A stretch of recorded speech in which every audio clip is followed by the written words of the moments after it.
ଜୀବନରେ ଯଦି ଭୁଲ ହୋଇଯାଏ ତାହେଲେ ସେ ଭୁଲରୁ ମୁକ୍ତି ପାଇବାର ରାସ୍ତା ଅଛି କି? ପୁରାଣ କହେ ହଁ ଅଛି। ସୃଷ୍ଟିରେ ପାପ ଓ ପୁଣ୍ୟର ସମତୁଳନ ରଖିବା ପାଇଁ ଭଗବାନ ମନୁଷ୍ୟଙ୍କୁ ପବିତ୍ର ବ୍ରତମାନ ଦେଇଛନ୍ତି। ହଁ ବନ୍ଧୁ, ଆଜି ଆମେ ପାପନାଶିନୀ ଏକାଦଶୀ ବିଷୟରେ କଥା ହେବା।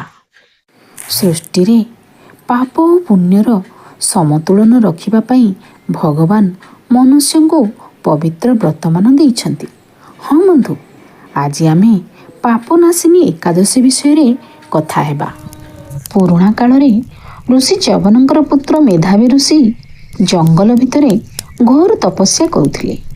ତାଙ୍କ ମନ ସବୁବେଳେ ଭଗବାନ ବିଷ୍ଣୁଙ୍କ ଭକ୍ତିରେ ଲୀନ ରହୁଥିଲା।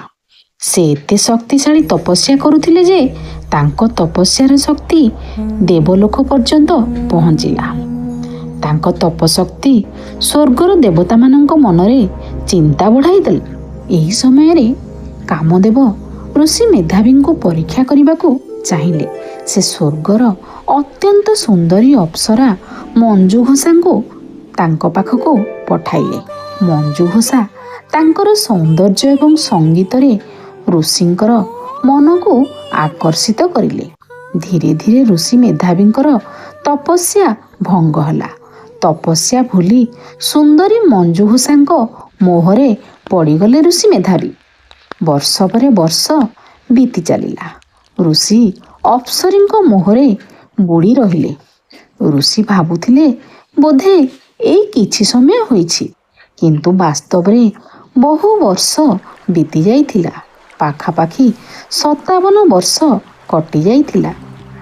ଯେତେବେଳେ ତାଙ୍କର ହୋସ୍ ଆସିଲା ଏବଂ ସେ ସତ୍ୟତା ବିଷୟରେ ବୁଝିଲେ, ସେ ଦୁଃଖରେ ଭାଙ୍ଗି ପଡ଼ିଲେ ଓ ନିଜକୁ ବହୁତ ଧିକ୍କାର କଲେ ଏବଂ ନିଜକୁ ବହୁତ ଦୋଷ ଦେଲେ। ସେ ବୁଝିପାରିଲେ ଯେ ତାଙ୍କର ତପସ୍ୟା ଭଙ୍ଗ ହୋଇଯାଇଛି ଓ ତାଙ୍କର ସବୁ ଆଧ୍ୟାତ୍ମିକ ଶକ୍ତି ନଷ୍ଟ ହୋଇଯାଇଛି। ତେଣୁ ସେ ଭଗବାନ ବିଷ୍ଣୁଙ୍କୁ ସ୍ମରଣ କଲେ ଏବଂ ତାଙ୍କ ଦ୍ୱାରା ହେଇଥିବା ପାପର ପଶ୍ଚାତାପ ଓ ମୋକ୍ଷର ମାର୍ଗ ଖୋଜିଲେ। ଭଗବାନ ବିଷ୍ଣୁ ତାଙ୍କୁ ପାପନାଶିନୀ ଏକାଦଶୀ ବ୍ରତ ପାଇଁ ନିର୍ଦ୍ଦେଶ ଦେଲେ, ଯାହାଦ୍ୱାରା ସେ ଭଗବାନଙ୍କର ନାମ ଜପ କରି ନିଜ ମନ ଓ ଇନ୍ଦ୍ରିୟକୁ ନିୟନ୍ତ୍ରଣ କରିପାରିବେ। ଋଷି ଭକ୍ତିର ସହ ପାପନାଶିନୀ ଏକାଦଶୀ ବ୍ରତ ପାଳନ କରିଲେ, ଉପବାସ କଲେ, ପ୍ରାର୍ଥନା କଲେ ଏବଂ ଭଗବାନଙ୍କୁ ଧ୍ୟାନ କରିଲେ। ପୁଣି